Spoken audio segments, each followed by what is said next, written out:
They like jet airplanes. They like long limousines. And that's the bottom line. Cause Stone Cold said, "Are you ready?" You're listening to the Sunday Segue Wrestling Podcast. Hey yo, woo, yeah, With your host, Kinny Killa and the Galden Sugar Show.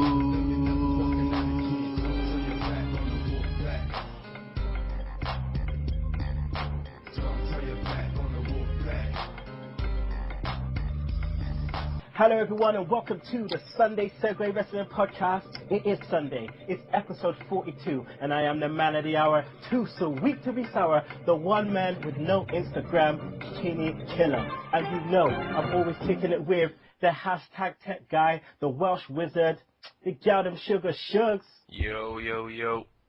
Now today people, we have on the show two of our American friends. We have the editor of the Pro Wrestling SmarkTalk. It's Nick Magee. Hey, how's it going? Not too bad, not too bad. And also, we have the vicious ranter himself, Mr. Tim Vicious. How you doing, Tim? And not that bad, guys. It's nice to have you guys on the show. Tim, I spoke to you last night, and you said the weather is crazy where you are. Yeah, I kid you not. Yeah, the day before yesterday, it was like in the 30s, and yesterday and today, it's in the 50s now. Jeez. I know right now in Michigan it's 44 degrees. Yeah, I kid you not. Erie is now in the middle of a bipolar, is like getting bitch slapped by Mother Nature because she's going bipolar. Oh my God! You know, I mean, like we over here, it's cold all year round, innit? It's like cold. Like we're blessed to have any sun. I don't think it's I don't think it's that cold as well. It probably is because I'm just trying to do some conversion as the guys are talking. So 44 degrees Fahrenheit is like 6 degrees Celsius. You know what I mean? So it's pretty cold. Yes, my son's doc said it best about what Erie. We have two weather seasons up here: winter and July. That basically describes how Erie, PA weather goes. Oh my God! I tell you what, yeah, we've been so lucky in terms of the weather because we're pretty much always cold. Our winters are bad. But it's been quite all right, you know. We've had sun here, but recently we've had flood warnings and all this craziness. But it's not been as bad as Michigan, Nick. Oh my God! Just last weekend we're in negative degrees, and right now it's 30, 40 degrees. It's insane here in Michigan. Well, Nick, yeah, it's good to have you on the show, brother. You know, we've been kind of following you for a while, so you know, and then obviously we got our talk going on, and now you're on the show with our new partnership, so we're looking forward to having you on once a month. Thank you so much. It's a pleasure being on with you guys. I really like your show. I'm a big fan of what you're doing, and I would say just keep it up, my UK brothers. Thanks, man. Shugs, any football this weekend? I didn't play, but like the reserve team played. But what they did is they tricked us. They didn't tell us our game was called off until we got there, and then they sent us all to play for the reserves. Oh wow! Please tell me you won. They won, but I didn't play. I just sat there and watched. I ain't getting my boots dirty for that shit, mate. Right, now I have to ask, Shugs, right? Tell the people what happened to your phone. If you're aware, well, in the UK we have it anyway, so anywhere where there's like a road crossing or in the train platforms where you come to the edge, they have these little bobbles. So if you're blind, you can tell the difference in the road or the pavement, and you don't walk onto the platform. And what I did was drop my Samsung Galaxy S3 onto one of those. Oh wow! Boom! That was it. But the Gorilla Glass didn't break, just the LCD broke. No. So I wouldn't mind if it was like smashed to smithereens, but it looks fine, but it just don't come on. Oh, it's just a straight hashtag pissed. Oh God. All right. Getting so pissed, gonna have to beat a motherfucker with another motherfucker, right? Oh, Tim, man, you said it best, bro. You said it best. All right, let's get into the show.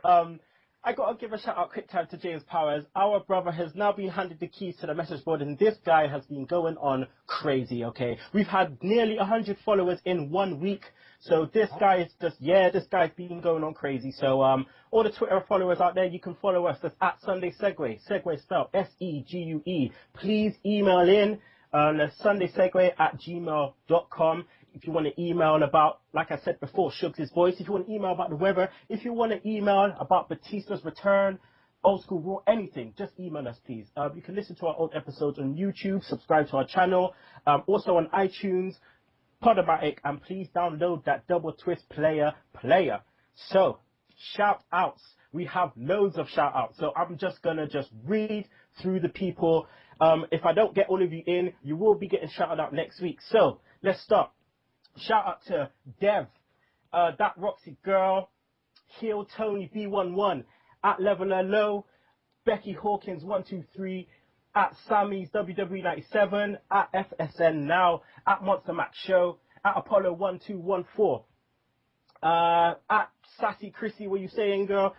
Sabrina J, Justin Clark, Zama, Charles M. Boyd, Adam O'Brien.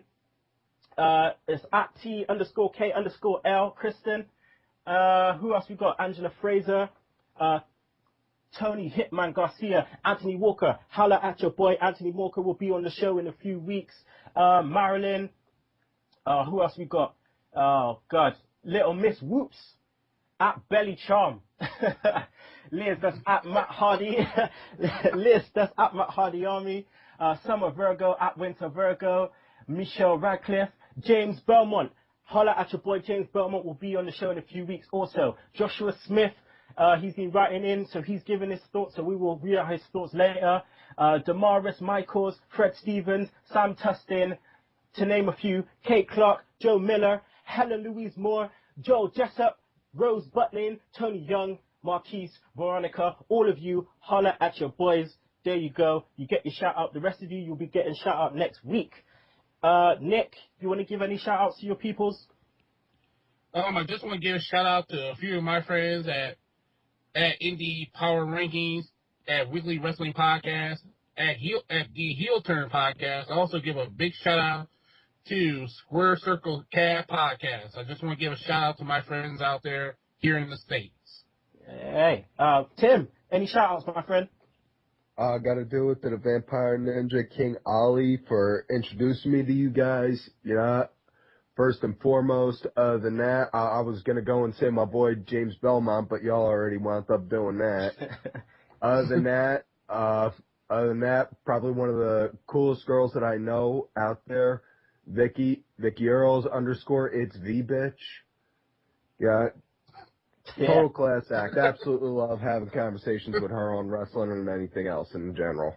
Well, hopefully she's joined the Segue Evolution. And we're always looking for that first female guest host on the show. So play your cards right, girl. You'll be on the show with Tim Vicious. Holla at your boy. Get it done. Okay. King Ollie, James Powers will be on the show next week, episode 43. Don't miss that. Right. So. Impressions, as you guys know, for every guest they have to give an impression of Fandango and tell us their favorite current wrestler and their favorite wrestler of all time. So, Sugs, you got your cards ready? I'm ready. Right. Nick, without further ado, please give us your best Fandango impression, please. I was ready for it last week.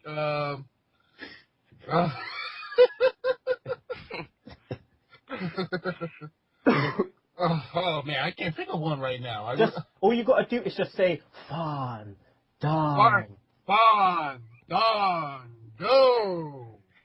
Shucks. Yeah, I think that was good for pretty much off the cuff. Just bam, Fandango. There we go. All right. Second, Tim, do your thing, bro. It's Fandango. Yes, Shucks. Yeah, I'm feeling that. I'm feeling the love. I'm feeling the breathing. Just breathe. Gotta breathe in the O's. That's what I'm talking about. Okay, Nick, give me your favorite current wrestler and your favorite wrestler of all time. My favorite current wrestler right now is Daniel Bryan. My favorite wrestler of all time, believe it or not, I would have to say the immortal Hulk Hogan. Ooh, that's the first Hulk Hogan we got on this. Jeez, it's surprising, but it's the first Hogan we've got. Tim, please give us your current wrestler and your favorite wrestler of all time. Current, I gotta say Punk. I've been a fan of his since his Ring of Honor days, and as far as all time, it's a tie between Randy Savage and Jake the Snake. Nice. Nice. Definitely nice. All right. So, people, let's just get straight into Raw. It was an old school Raw. We've had 3 gimmick Raws, but this, this one was a bit touch and go. We didn't know what we was gonna get, but it was definitely up for a surprise. So, segment 1, we got Ric Flair. We start Raw with Flair. Always loving it when we hear a woo. As soon as that starts, boy, you just, you get goosebumps. Shugs, quick question, yeah? Obviously, where Ric Flair was allowed back on, why wasn't JR back? Well, I think JR obviously just took the blame, didn't he? So JR took the blame, and then once they decided and they waded through all the bullshit, he just decided that enough is enough. So when he took the blame for Flair being pissed up, and he decided to go in a different direction, I think he's just done with them now. So, I think it's easier to blame JR than the legend that is Ric Flair, Yeah, you use him as a scapegoat for True. Exactly. Randy Orton comes out, doing his normal heel garb. Nick, how could they have used Orton differently in this segment? Because obviously it was quite predictable. It was quite predictable, but Randy Orton was in super heel mode. You can tell. Come out there, trash talk. Obviously, you knew he was going to bully Ric Flair a little bit. And was it me or did Flair sound like he was half drunk during that segment? I'm pretty sure he had 1 or 2 scotches before he came out. I think he just needs to do that just to maintain the level. Like, I think if his blood alcohol drops to below a certain level, he will die. He's kind of like Bender now. Yeah. Yeah. He's bruised to run. If they really wanted to go old school, Orton would just freaking RKO him and gave him the legends punt. I will have marked that on that. Yeah, but it's PG now, so they can't do that to an old man. I know. We gotta keep it clean for the kids, everyone. I'm going to come to you, Tim, with this one. More same old shit with quotation marks as I do right now as the people can't see. But as Cena comes down, to protect the Nate, how was Rick on the mic? I thought he was pretty good, but I got pissed off at the fact that they brought Cena out there because you think about it, Flair has this legacy of holding the world title, what did they say, 14 or 17 times? 16, that's what it was. And then you got Cena, who's just 2 or 3 under him, and you're making it look like this guy is better than the man who set the damn bar. Exactly. I mean, they do this a lot, they do this a lot. I think sometimes that they may not realize what they're saying when they trash on so much legacy. It's the weirdest thing. WWE, they're always documenting on, on how much history it has and stuff, but yet they time and time again, all right, there's your normal heel tactics where you're going to go in on the legends, but sometimes they take it up, just a bit too far. But, it was a nice little segment. It was nice to have Flair, Cena doing his dumb shit as usual, and Orton being as robotic as he can be. Let's go into segment 2, which was the Wyatts versus Usos and Rey Mysterio. So, Nick, now Daniel Wyatt, as I'm going to call him, comes out, looking the part. How did you think Bryan was booked for this match, like personality and gimmick-wise? Personality, gimmick-wise, it looks kind of odd, but I understand his aggression. If you follow Daniel Bryan back to his days at Ring of Honor, he has that heel, mean street personality in him. Him and the Wyatt family, even though he looks like a Wyatt, but just personality-wise, it just seems kind of weird. but I think in the long term it will work in the long run. Having the Wyatts basically lose the match last Monday to me was a bad creative call. They should have won, and you still could have planned to see there being some sort of controversy or some sort of confliction within the Wyatt family. It's just the Wyatt family is losing to Rey Mysterio and the random Usos, as I call them. It's a bad move in my part. But I still love Daniel Bryan.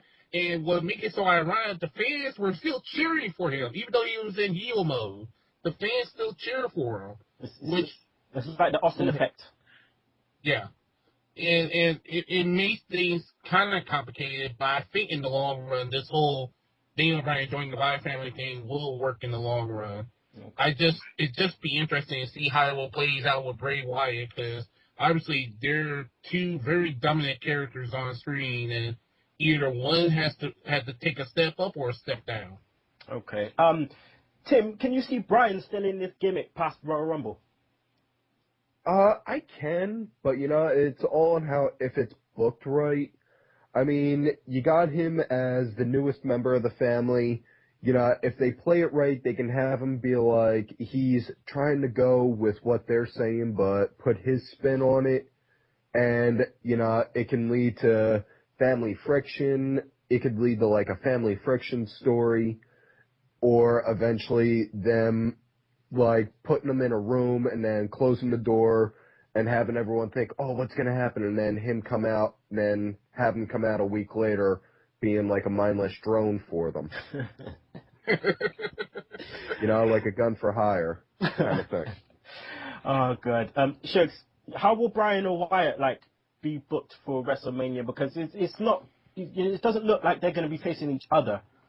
Well, yeah, the talk is of Bray Wyatt fighting Cena. Oh Lord. So I don't know how we're going to get there, or how we're going to possibly get to that. Because I thought there's talk of Cena working with Hogan in his corner. So I'm not sure how much of the WrestleMania card they've got booked. Because we still don't know who Undertaker's fighting and different things like that. So I don't know how long it's going to last. I think they need, if they're going to do an angle, they need to run with it for a while, not just a month in between pay-per-views and then it ends.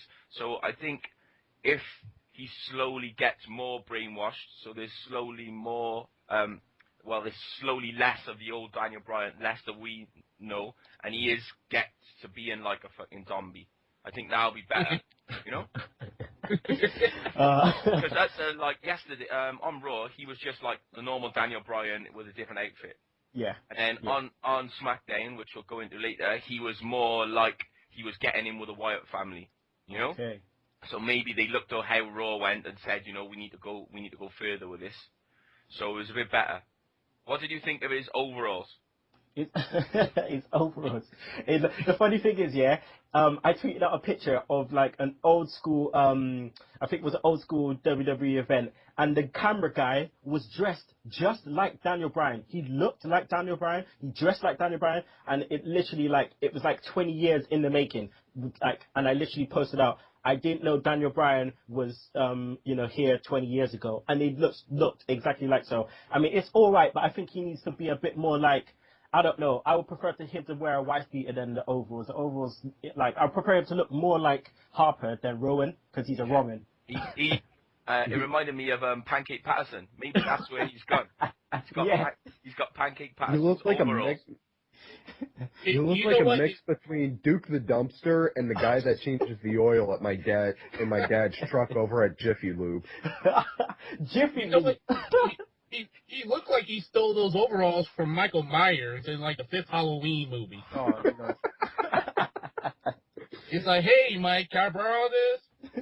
He just took it. Oh, man, I tell you what, WWE does like to bring out some weird costumes, man. Jeez. All right, let's go on to segment 3. Big E Langston versus that dry lunch Curtis Axel. Hey, he is perfect. Listen, we'll get into that in a bit, because this dry lunch fool on our show every week, we'll get into him anyway, but Tim, Big E, he's in the back, He's walking past $1 million man, Nikolai Volkov, IRS. Could they have put in better legends in this segment for him to walk past? I think so. I'm not gonna lie. I'd have marked out if they'd have had Sheiky Baby there. Oh. You know, I'm waiting for when they have Iron Sheik back. Iron Sheik would have been amazing. Oh my God. Iran #1, America. Love that every day, all day. Respect the legend, or I break your back and humble you. Oh, good. Shugs, why are we getting Biggie versus Axel when he beat him for the title a couple of weeks ago? Well, I don't think they really do any like long-term booking for like the IC title. Although it's sort of fluked its way into being like the #2 title in the company now. That they still really don't put any thought into the booking. So these are just matches with nothing behind them. No forward plan or, no looking at what happened last week. Nick, just give me your thoughts quickly on Ryback on commentary. How do you think he did? Is it me or is he trying to get fired on purpose? I think he might be trying to get fired, I mean, he's trying to get fired. To me, the commentary was very entertaining to me because Lillian Garcia was the big nose or big bird beak or something like that, and it just, to me, Ryback was very entertaining on commentary. That's all I got to say. Like I said, he's trying to get fired, and if anybody saw his tweets, yesterday, it seems like the guy's purposely trying to get fired. I don't care what anybody says. He's trying to get fired. Well, we might find out soon. Ask and you shall receive. Yeah. You shall receive, because once WrestleMania comes and gone, who knows what's going to happen. All right, let's get into segment 4. Piper's Pit, the return of one Piper. On TV, it sounded like he didn't really get a pop, but apparently live, the sound was a lot better. Shugs, Piper versus Ambrose. How much was you looking forward to this when they were on the mic? Yeah, I think it's good. Dean Ambrose has sort of been coming more into himself, because really the Shield used to do those backstage promos, with the dodgy camera, but now he's actually getting into the ring and he's speaking. He's always good when he's on commentary, when he's been on Smackdown a few times. So I think he was looking forward to going up against Piper, which made sure he was ready for it. And he just seems to be into his character, he's just like twitching like a motherfucker all the time. I swear down, this guy, he must be coming in his pants right now. He around all the legends and stuff, you know what I mean? And he's probably got all of those, all of his characteristics, especially on the mic, from the Pipers, from the, the Jakes, from the Flairs. He must be absolutely loving it. Did you like Piper when he looked at Rollins and he was like, "You like the way I look?" Oh my God! I just thought that is just Piper at his best. Tim, are you a fan of how they're booking the slow split of the Shield? I'm liking it, yeah, because, it's always good to see a slow burn on the breakup of a stable instead of just, right out of nowhere, boom, they break, and you're just like, what the fuck? Because you've seen that way too many times. Best example on that had to be with the NWO. Oh, yeah. I mean, in my opinion, the way they booked on how the NWO broke up and then they split it with the Wolfpack and Black and White was like huge wrestling lesson. Never break up a stable like that. Right. Yeah. I agree with you on that one. I mean, the slow build is definitely nice for, because it's only a 3-piece faction, and they could have just went OTT and just stopped that real quick, but luckily, they haven't. Luckily they haven't. But Nick, Punk comes out, to save Piper from, with the New Age Outlaws from the Shield. Do you like where Punk is right now at this point? Punk comes out kind of cheesy at times. He really does. He's almost like a shell of his former self from a couple of years ago with the whole Summer Punk and the pipe bomb approach. Hopefully he gets out of that. To me, Punk is basically just doiling around until his inevitable feud with Triple H at WrestleMania. So he basically just going through the motions, going out doing his job, put over the Shield, much as possible, especially Roman Reigns, which he did a great job last night. And speaking of the crowd reactions, just to go back real quick, the crowd was basically dead and boring throughout the entire Raw, to be quite honest with you. Yeah, I thought it did sound like that to me on TV, but apparently reports live, it was crazy, apparently, but on TV it sounded horrible. It sounded like they didn't care. You know what came during Richmond, Virginia? Richmond, Virginia is historic for professional wrestling, but that new generation crowd in Richmond are complete duds. They really are. They were like in Atlanta or Miami or New York or even over there in London. Mm-hmm. It would got a huge pop. I'm kind of biased with thinking Philadelphia is probably one of the best crowds for the U.S. just because I grew up in Philadelphia and my generation is like the ECW generation. Okay. You know, we all still go there. We all still go, and I know for a fact that they've had to edit and work and cut chants from the crowds that go on during the shows. Oh, that's rubbish. Hey, Kenny. Yeah. Yes? Real quickly, about Dean Ambrose and Roddy Piper, does it look like to you that Dean Ambrose could be Roddy Piper's love child? Dean Ambrose looks just like him. Yeah, no, I could see where that's coming from. I was actually thinking that he was when them two were staring at each other in the ring, I was thinking that Ambrose was like a Rowdy Piper from an alternate universe for a minute there. Well, Wait a sec. I thought the universe collapses on itself when you see yourself. I think they may be molding him. You know, he may be trying to mold himself around, you know, a few wrestlers. But yeah, Hunico versus Del Rio, Sin Hunico, as I like to call him, versus Del Rio. So what I'm going to ask you to do is play my motherfucking music.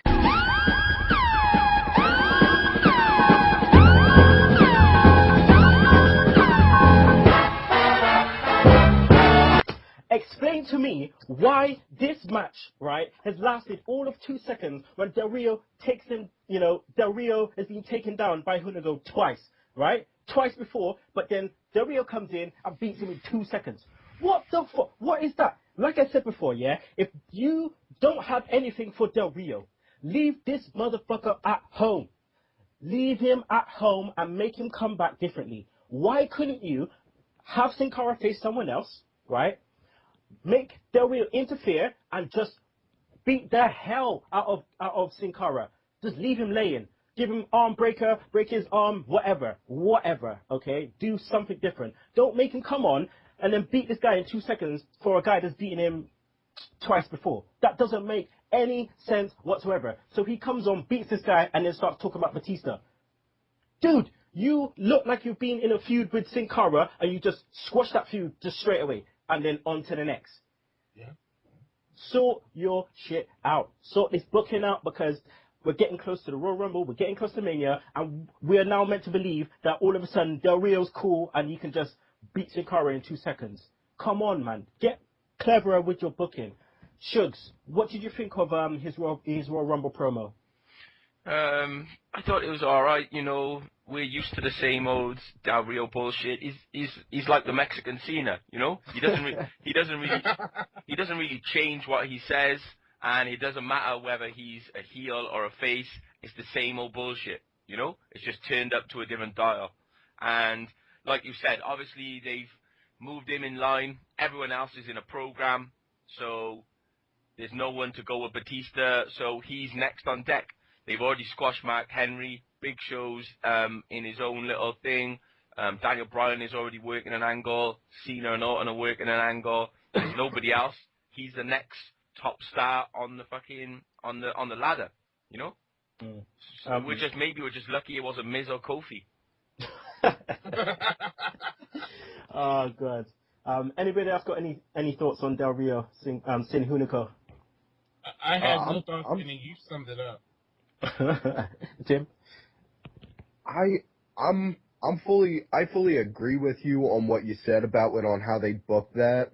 You know, if they'd have done that right, they could have had the feud lasted until the Rumble, and then at the end of the match have Del Rio grab a mic and start talking smack on Batista to build up for it then. Mm-hmm. But, you know, if anything, just as an idea for like a fantasy booking, they could have done the feud with Del Rio saying, you know, he's the wealthy aristocrat and he's got all this glitz and glamour kind of shit, and then you got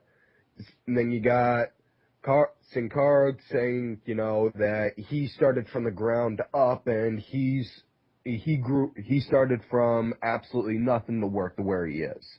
You know, could have had like a rich kid versus poor kid kind of fight. Started from the bottom, now we here. Yeah, we could definitely have something like that. I reckon that would be a nice, you know, a nice kind of thing to see in terms of Sin Cara. Now he's actually speaking English. Yay! I just hope Zeb Coulter doesn't wind up getting mad over that. Hey, he gets mad over everything. Oh, God. All right, let's go on to segment 6. CodyDust. That's right, CodyDust. We ain't calling them the Brotherhood. CodyDust versus the Real Americans. God. Versus the Real Americans. Nick, what was your views on the match? It was a great back and forth match. Your typical tag team match. It was really great. I really had no complaints about the match whatsoever. I just wish they just let the Real Americans just get over like once. I mean, you're talking about a tag team currently on the WWE roster who are just primed and ready to be elevated to the tag team championship scene. It's the Real Americans. They are over with the crowd. They're great in the ring. There's great chemistry between Cesaro and Swagger, and Zeb Coulter is like the little cherry on top of the pie. It's just, I just wish that the Real Americans could have got over, and you could have seen a tag team championship feud between, as you call them, CodyDust and the Real Americans, probably at the Royal Rumble if they would have done it right. Mm-hmm. Okay. Sugs, Goldust, this guy, I mean, every week we keep saying it, but the hot tags, okay, Goldust hot tags, they are just crazy. Yeah, he's just like come back in, and he's been on this run, and they just need. I think that is why maybe they're a bit reluctant to do anything negative concerning, you know, Cody and Goldust, because Goldust is just. I think they're still rewarding him, you know, but then I think it wouldn't be anything negative if they gave him a proper angle or a proper feud, you know. If they're gonna do the Cody against Goldust match, you know, maybe they'll start at the Rumble and like there'll be some bullshit between them at the Rumble. But we need that. We need a good set of opponents because the Usos are not really fighting against them. They're face. Big Show and Ray lasted for about fucking 2 weeks. Obviously, fucking Big Show ain't paying his fucking Taco Bell money, and they fucking split up with each other. Fucking hell, man. Because, and then who else is there? There's the Real Americans, you know. Los Matadores, where are they? You know, I think they only appear on SmackDown. So this is the angle, but we just need to go somewhere with it. What about El Locals? Oh, shit, man. I think Sami Zayn's injured anyway. Oh, yeah. No, he is. But Tim, just give me your thoughts on the Real Americans and the use of Cesaro. Cesaro, best talent that they're not using out there properly right now. Correct. First and foremost. You know, absolutely love Cesaro. You know, really good as a tag team guy. If nobody ever wound up seeing him and Chris Hero with the Kings of Wrestling, they need to. But other than that, yeah, Cesaro and Swagger, they got really good tag chemistry. The crowd, they're getting legitimately over with the crowd, and it seems like more and more that they're getting over with the crowd and the fans themselves. It's like they're more and more starting to get buried, you know? Mm-hmm. And just questioning what the flying fuck is creative thinking with that shit. I know. It doesn't make any sense. Like, we've had our thoughts on Cesaro for months and months and months, man, probably close to a year now. And it's just, I've been happy in some parts, but how do you take, okay, this guy, right? He's on NXT and he is going mental. Some of the best matches of the year are on NXT, right? Mm-hmm. And then you bring him onto the main roster, and he's doing his thing. He's getting over. but yet it's still not doing nothing with him. You know, it's still kind of obviously it's like the same kind of thing, similar to Daniel Bryan. But hopefully after WrestleMania, when they do the reboot, we will see something better. But only time will tell, because we never know what the WWE is going to do.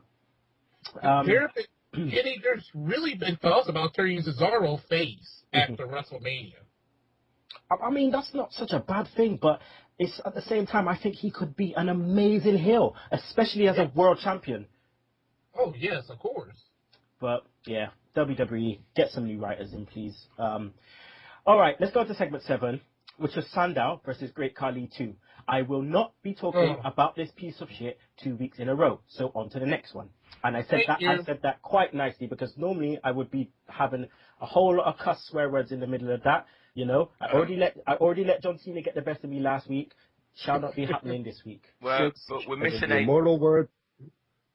In the immortal words of Damian Sandow, I would just like to say, "You're welcome." It means we don't get to talk about Saj or Mr. Backlund or Arn Anderson. No, I said I'm not talking about Khali and Sandow.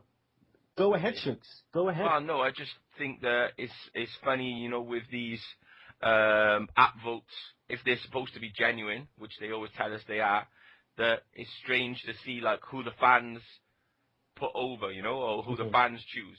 You know, it's like whenever there's always going to be, like, they're always going to choose HBK. So it seems like they always choose the person who's in their memory, you know? Yeah. So the most recent person, like they chose Booker as the greatest ever world heavyweight champ, you know, and stuff like that. It's just strange. Backlund got a pop, though. Yeah, just because they know he's a crazy ass fool, that's why. They heard my my in the words of last week. Yeah, it must be. Oh god. All right, on to the next segment 8. Paul Heyman and Brock Lesnar. Now Tim, Heyman was great again on the mic, isn't he?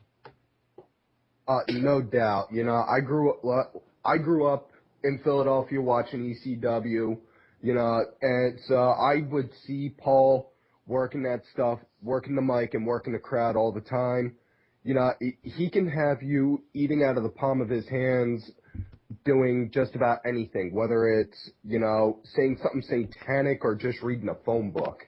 You'll still wind up keeping your eyes and ears glued on him. Just like, wait, what? What?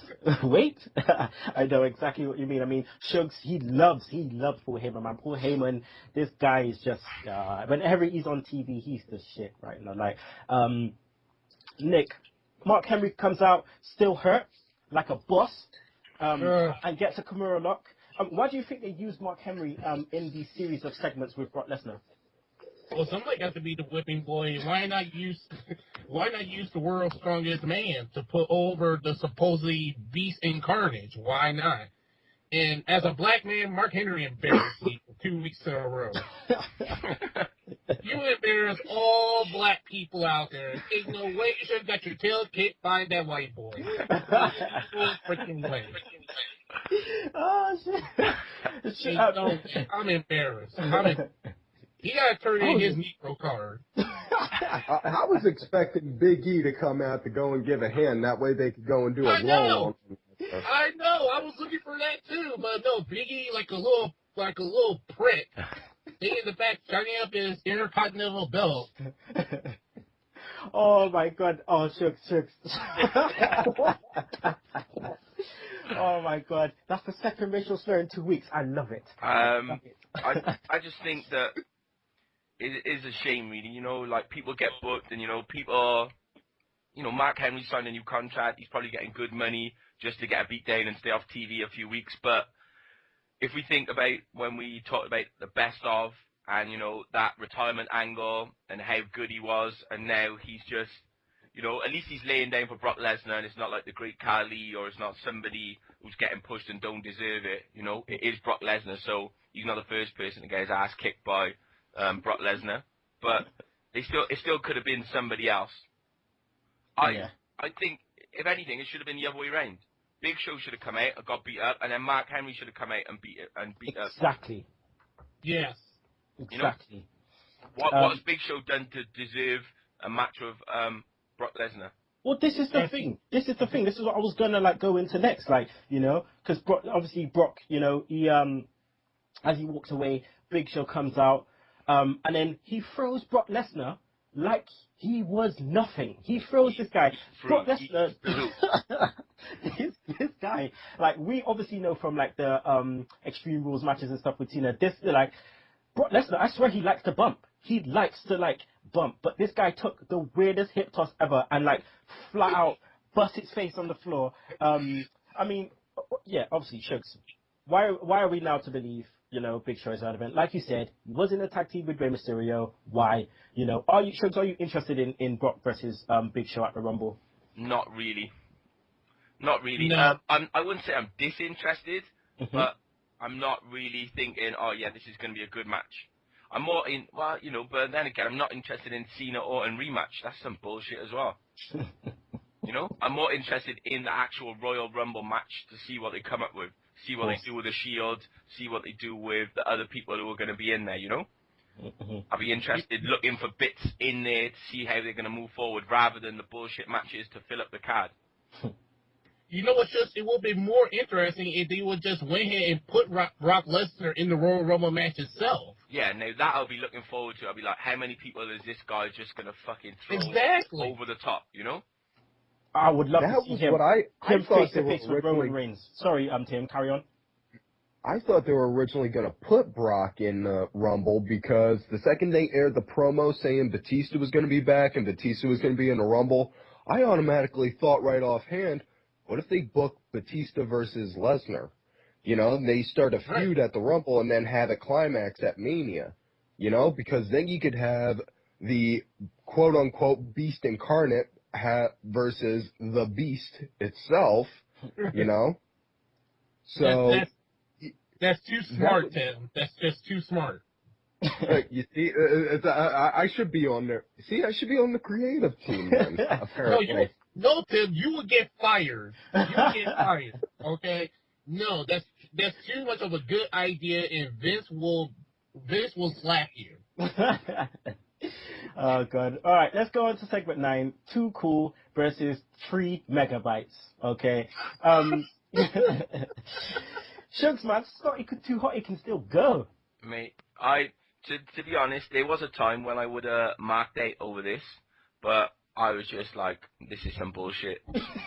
That's why I was like, I wasn't really interested in it, you know? Yeah. As soon as they're fighting 3MB, I'm just like, well, it's obvious what's going to happen. Why do I need to watch it, you know? Just fast forward this bullshit to the finish, and then that's it. Not even a stink face in sight. Well, you know, you can't do a stink face on your fucking faux leather jeans, can you? Like, waist size fucking 400. It's different to actually pulling down your trousers rather than actually just like coming out in a nappy. You know what I mean? Yeah. Like that, you can't stand there and pull down your trousers. No, you know, because you're some type of fucking sexual deviant if you're doing that. Tim, was this a nice bit of nostalgia for you seeing Too Cool Rikishi come out?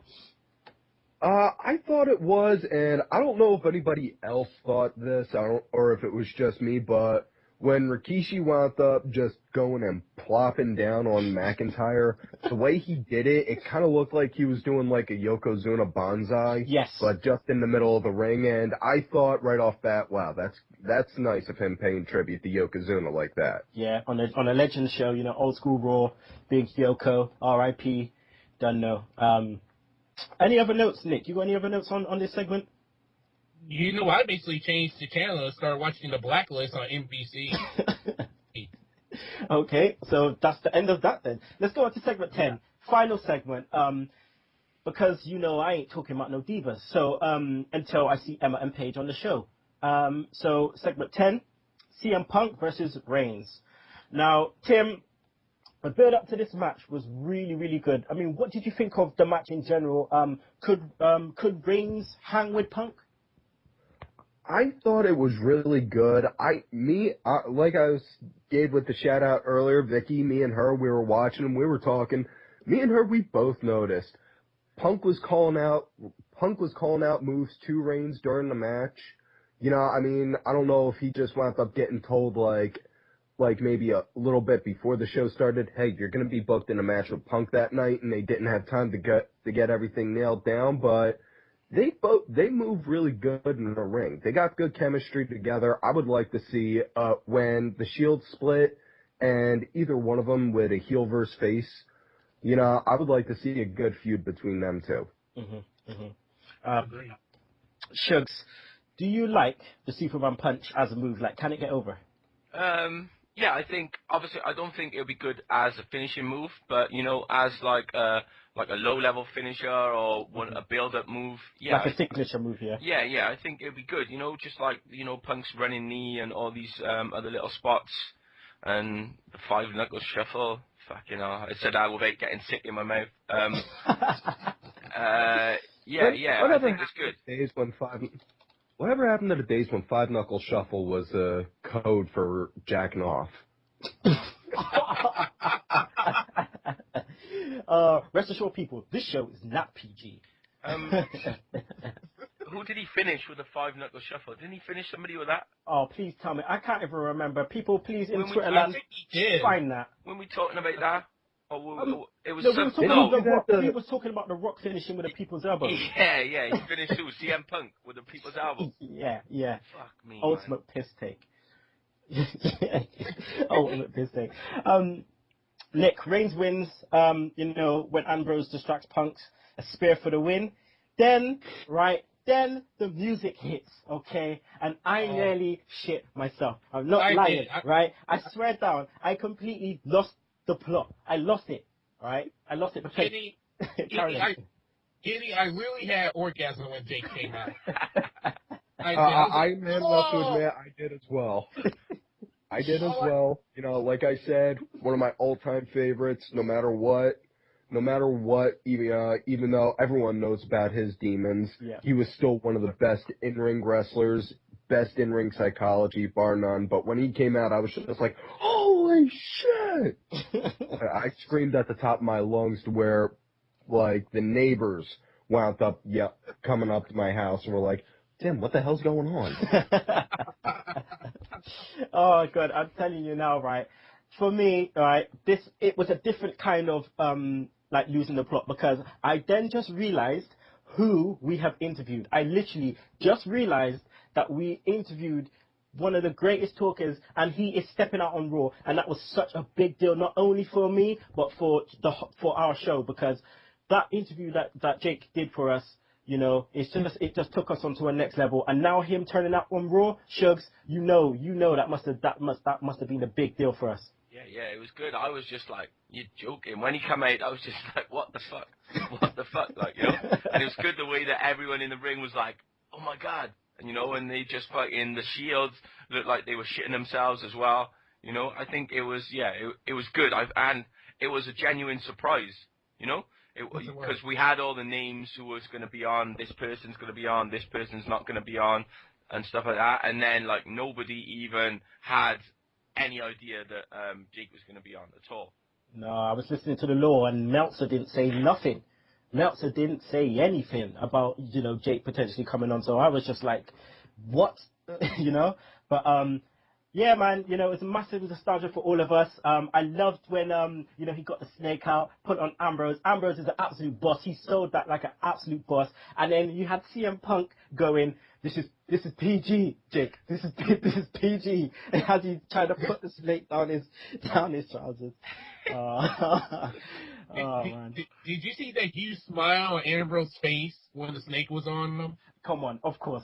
Yeah. You know, you took a snake, man. You know you've made it when you take a snake in 2014. I know. Tim? Yeah, that was the highlight of when Jake the Snake came out. Just when Ambrose had that huge shit-eating grin smile on him when he was rubbing Damien's face all over his face.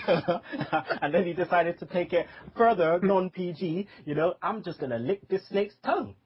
I'm doing it, and there's nothing you can do about it. It's at the end of the show, running out of time. I'm gonna do it. Did anyone else notice? Like, Show, did you notice? I swear Jake had new teeth in, because this guy seemed like he was like replacing his teeth like every 5 seconds, like. Literally, it looked like he was trying to fix them back in his mouth. But I ain't knocking Jake. Jake, he's just an ultimate legend. He gave us this massive interview. Big up Jake the Snake. Please make sure that you follow him on Twitter. And also please check out his podcast, Snake Radio. And that's the end of Raw. So, can I get your Raw rating, please, Shugs? I thought it was a decent show. It wasn't like the best show ever, but 7. I'll give it a 7. Decent show. 7. Okay, Nick. Yeah, it was a decent show. It wasn't the only wow factor was Jake coming out at the very end of the show in the Punk Roman Reigns match. I'll probably be fair and give it a 7 as well. 7, okay. And Tim? I'm going with 7 also. It wasn't bad, but it also wasn't like good to where it gave that wow factor, So I would just like to see 1 or 2 big wow factors, Jake the Snake aside, of course, but just like to see some big wow factors, like something you didn't expect. Okay. All right, so that's the end of Raw. So we're going to do fan feedback. We've got some nice feedback. I'm sorry to all the people that's written reviews, but we can't read them all out at once because the reviews are a bit long. So can you make sure that you give just your thoughts on Raw in a nice little paragraph, and we'll be sure to read them out. On our message board, there is a section for the thoughts that we will read out. So please make sure you leave them there. And by, all means, email us your thoughts in as well. Shugs, we'll go one-on-one each. Have you got him up? Yeah, I'm in the feedback and comment section. So, okay, who's you got up? You got Brendan's up? Yeah, I'll do that one. Brendan's banter, yeah? Yeah. Alright, so, Nature Boy opened the show. It was nice to see he can still style and profile at his age. Coincidentally, he is still a warrant out for Flair's arrest. The Rowan and Harper, the crowd was still behind Bryan, even the switch to the Wyatts, but how long will it last? Axel couldn't even win with Ryback causing a distraction. And then this is getting very boring now. He says about Alberto Del Rio and Sin Cara. He says he would like to see more from the tag champs in their match. Has Sandow been reduced to matches like this? The Bella Twins against Alicia Fox and Aksana. He says he's taken the 5th. Too Cool and Rikishi can still go.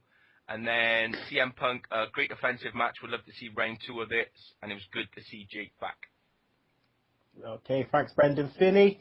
Hopefully get you on the show soon. All right, Joshua Smith, that's at pardon_say again.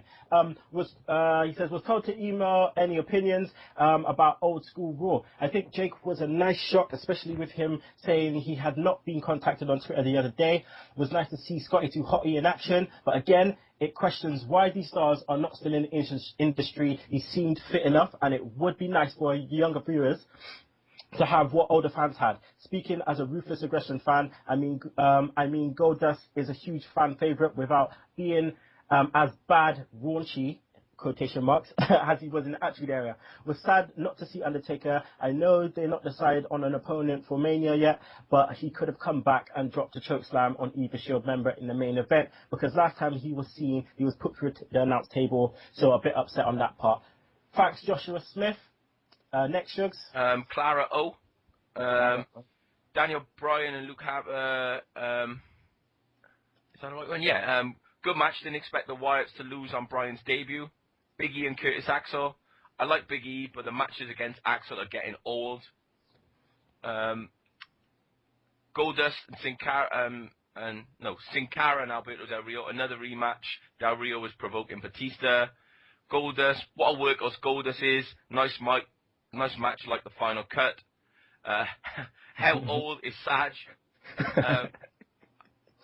I'm in a Divas match, but why do you need the Bellas in every match? Pointless. Good to see Too Cool and Rikishi back. As for 3MB, are they still there? Bad News Barrett, now he's insulting the legends, seriously. And great match, expected Reigns to win with all the build-up. And Jake the Snake coming out, the end was truly old school. Okay, thanks, Clara O. Sidle Hack, holla at your boy. As we all know, the Bad News Barrett character / odd storyline isn't working at all. It's basically a mock towards what Barrett could do as a wrestler as well as his persona. Around the time of his disbanding of the Core, he was arguably put into his biggest push since the Nexus, and he was almost instantly put into a feud with Randy Orton. That I would say worked out in Barrett's favour, as he proved himself to not only be a big star, but as well as being as valuable heel character at the time. So do you think if Barrett had not been injured, his elbow back in February 2012, his fortunes would have turned out differently, possibly pushing him higher than the mid-card or building to a main event guy? In brackets, if this is too long, cut whatever out, hashtag tech guy, laugh out loud. Thanks, Shadow. We've got one more, Shugs. Did you do the M Cook? M Cook, where is he? Did you do that? No, I didn't do that, no. Alright, good to see Ric Flair open, even if he didn't say him well at all. The reminder of the opening I couldn't remember, because all I could think of was Randy Orton saying to Flair, "You took me under your ring."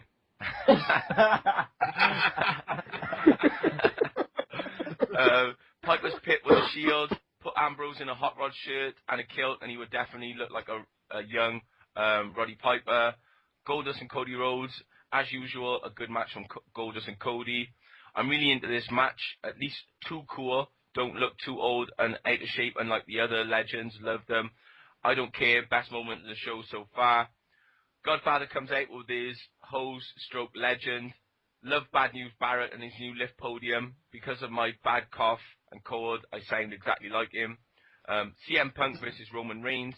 Roman Reigns wins a fantastic match, but holy shit, Jake the Snake Roberts has turned up, and shit does he look good. DDP is a miracle worker. Laugh when Jake put the snake on Ambrose, and Ambrose was smiling.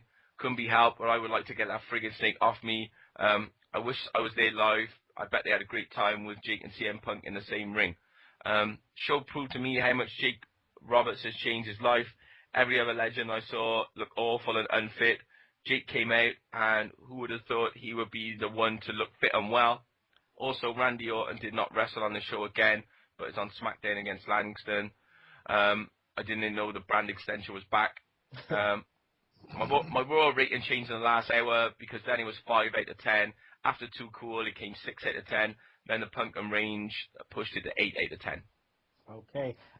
Just got to give a shout out to Denial's Set Touch. We'll read out your thoughts on Daniel Bryan joining the Wyatts, and is this Daniel Bryan's push? We'll read that out on next week's show, okay, player? So, yeah, don't worry. We have got you in mind. All right, so we're going to go to a break, people. As usual, grab your juice, grab some drink, do whatever you need to do. You're going to hear our little break tune right now, and we'll be back in a second with SmackDown in 60 seconds, Sugs Stunners, and the very first SmarkTalk report with Nick Meltzer McGee, plus In the Words Of. So please don't you miss it. Be sure to listen to the Sunday Segue Wrestling Podcast. What? Every Sunday with Kinny Killa and the Goudem Sugar Sugs. Yes! Yes! With all the news, views, and laughter that you want. They like jet airplanes. They like long limousines. Every Sunday, the Sunday Segue Wrestling Podcast on Podomatic, iTunes, and YouTube. So why don't you choke on that, slap nut? Hello everyone, and welcome back to the Sunday Segue Wrestling Podcast. It is me, Kinny Killa, and you know I'm with the hashtag tech guy, the guy of Sugar Shugs, Nick Meltzer McGee, and the vicious ranter himself, Tim Vicious. So, let's go over to SmackDown in 60 seconds, so roll with it, Shugs.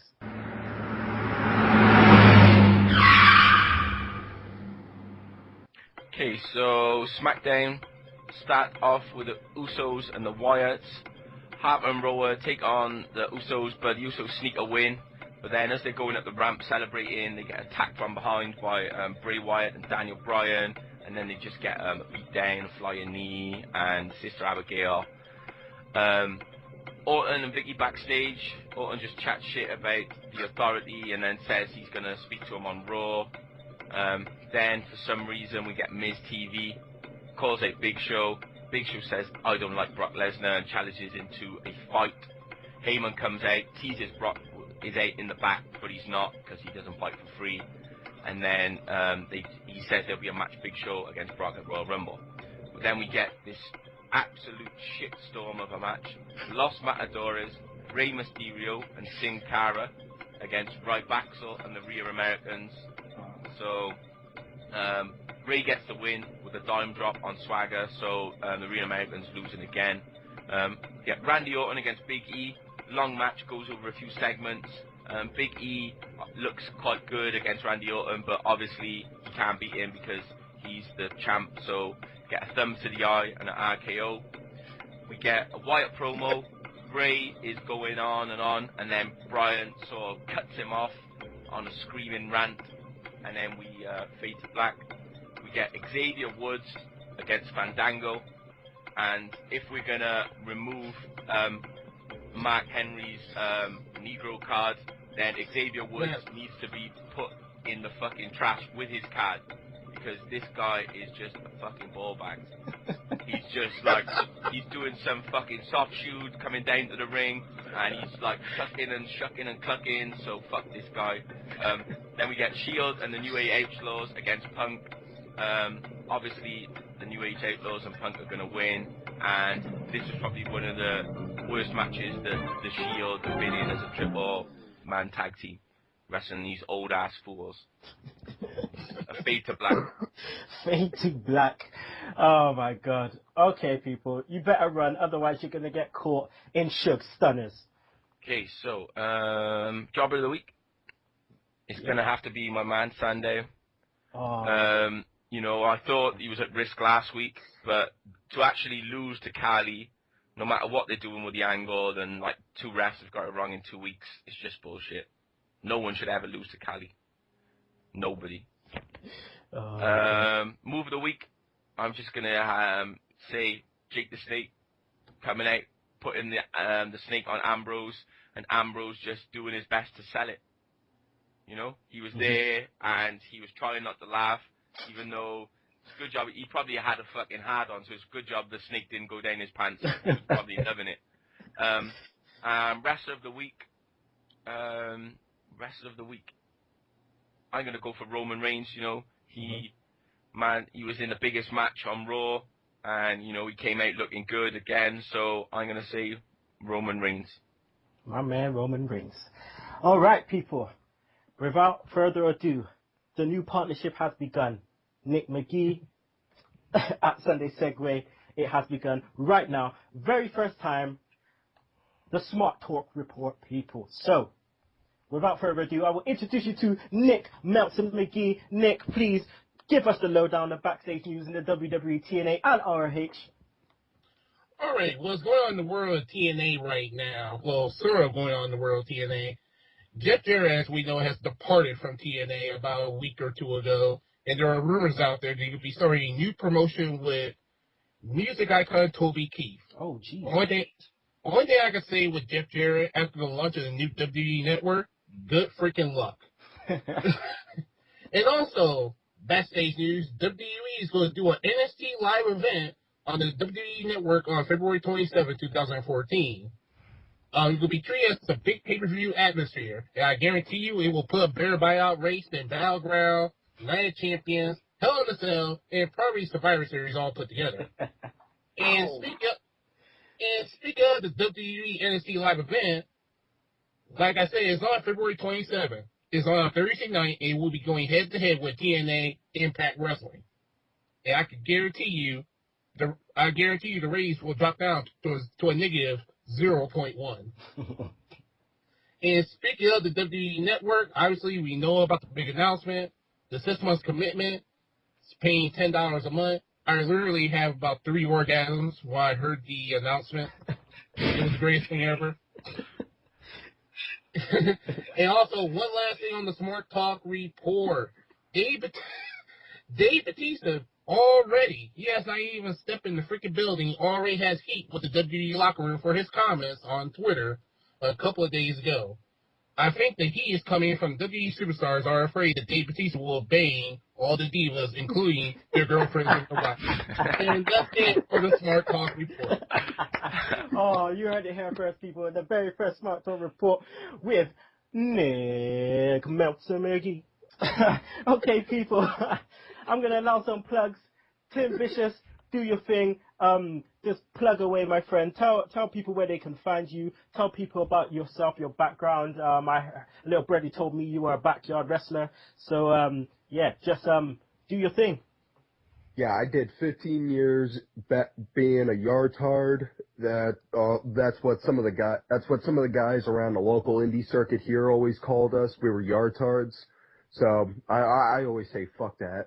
But I was a yard-tard for 15 years. Wound up racking up too many injuries, no insurance, couldn't afford to keep going. So wound up finishing off, wound up leaving.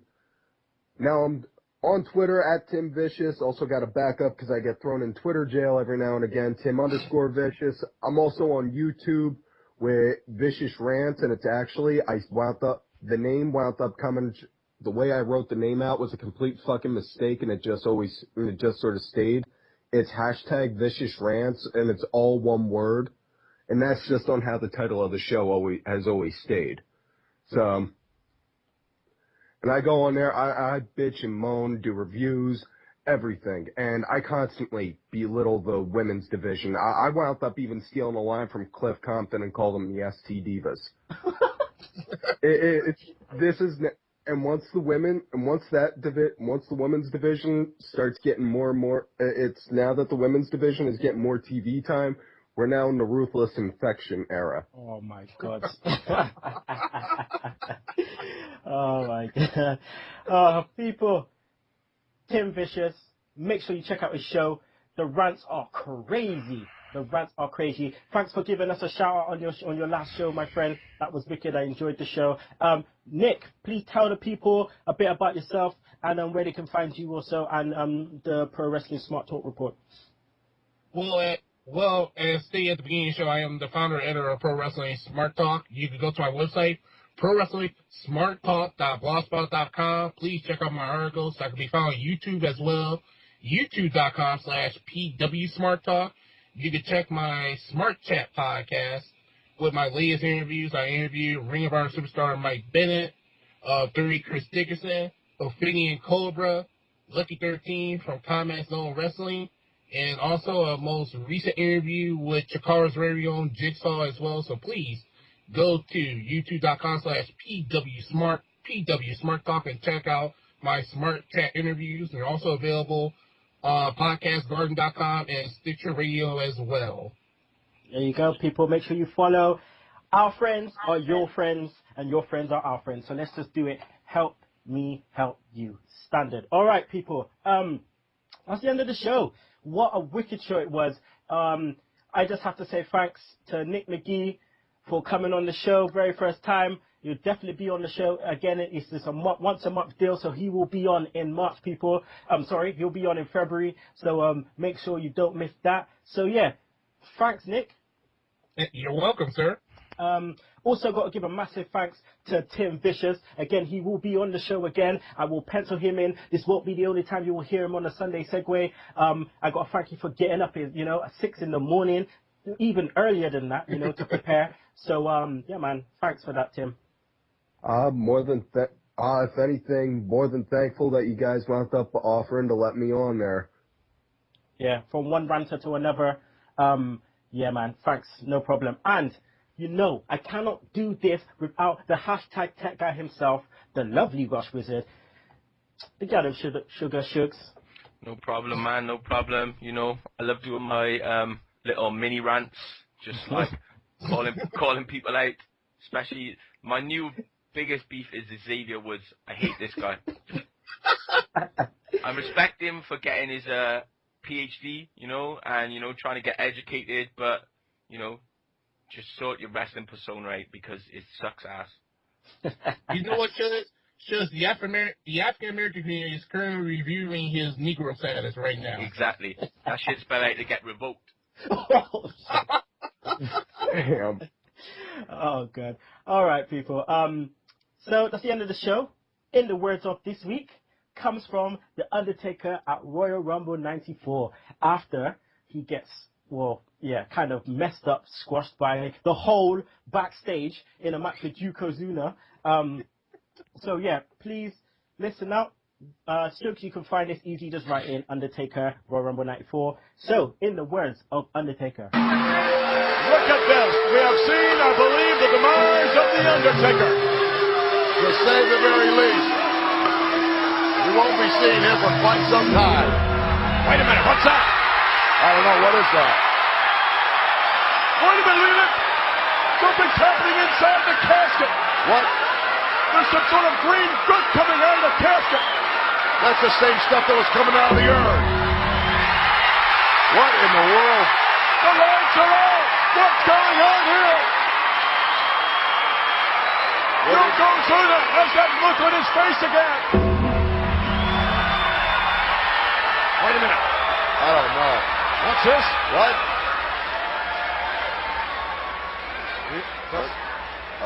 That's the Undertaker. What is going on here? Be not, be proud. The spirit of the Undertaker lives within souls of all of mankind. The eternal flame of life that cannot be extinguished. The origin of which cannot be explained. The answer lies in the everlasting spirit of all of mankind. So all of mankind will witness the rebirth of the Undertaker. I will not rest in peace. And you can choke on that slap nuts. Woo! Wow. Holy Wow. hell. And yeah, and that's the end of the show, peeps.